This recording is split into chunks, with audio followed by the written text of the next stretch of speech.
எல்லாருக்கும் hi. Students comment செக்ஷனில் கேட்குற டவுட்ஸை கிளியர் பண்ணுறதுல செகண்ட் வீடியோ. ஆக்சுவலாக அவங்க என்ன டவுட் கேட்டிருக்காங்க அப்படின்னு சொல்லி பார்த்தீங்கன்னா, எக்ஸாம் எழுதி முடிச்சுட்டு அந்த பேப்பரில் கடைசியாக பேஜஸ் இருக்கும்போது அந்த பேஜில் தேங்க்யூ மேம் அப்படின்னு சொல்லி எழுதலாமா அப்படின்னு சொல்லி கேட்டிருக்காங்க. அவங்கள டீச்சரை கூல் பண்ணுறதுக்காக. யாரா நீ இவ்வளோ டேலண்டடாகிற? ஆக்சுவலாக கரெக்ஷன் பண்ணுறவங்க மேம் அப்படின்னு சொல்லி உங்களுக்கு தெரியாது, சாராக கூட இருக்கலாம்.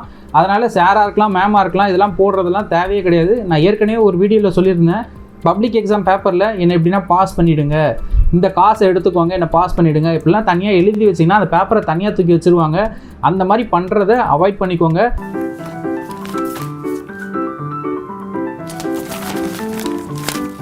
அது மட்டும் இல்லாமல் கூல் பண்ணுறேன் அப்படின்ற பேரில் தேங்க்யூ மேம் வேறு எதனா எழுதலாமா அப்படின்னு கேட்டிங்கன்னா, ஒரு ஸ்டூடெண்ட்டாக நீங்கள் கேட்குறது கரெக்டு. ஆக்சுவலாக நீங்கள் அது வந்து ஸ்டார்டிங் ஃபுல்லாக கரெக்ஷன் பண்ணி முடிச்சிட்டக்கப்புறம் தான் அந்த பேப்பரை டீச்சர் பார்க்க போகிறாங்க. அப்போ அவங்க கூலானா என்ன, ஹாட்டானா என்ன?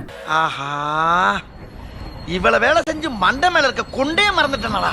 ஆக்சுவலாக உங்கள் பேப்பரை நீங்கள் எக்ஸ்ட்ரா மார்க் போட்டாங்கன்னு வச்சுக்கோங்களேன், உங்கள் பேப்பரை செக் பண்ணுறதுக்குனே அங்கே 2 எக்ஸ்ட்ரா டீச்சர்ஸ் இருப்பாங்க. இப்போ சென்டம்லாம் எடுத்துட்டீங்க வச்சுக்கோங்களேன், ஒருத்தங்க சென்டம் போட்டாங்கன்னா அது உடனே அப்ரூவ்லாம் பண்ணிட மாட்டாங்க. அது ஒன்றும் 2 கைக்கு மாறும். அவங்க ஓகேன்னு சொன்னால் தான் ஆக்சுவலாக வந்து உங்களுக்கு சென்டமே வரும்.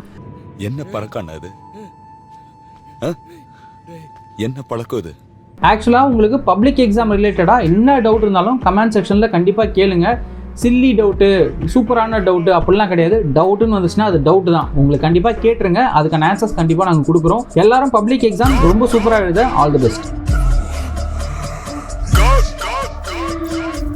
To a real goat.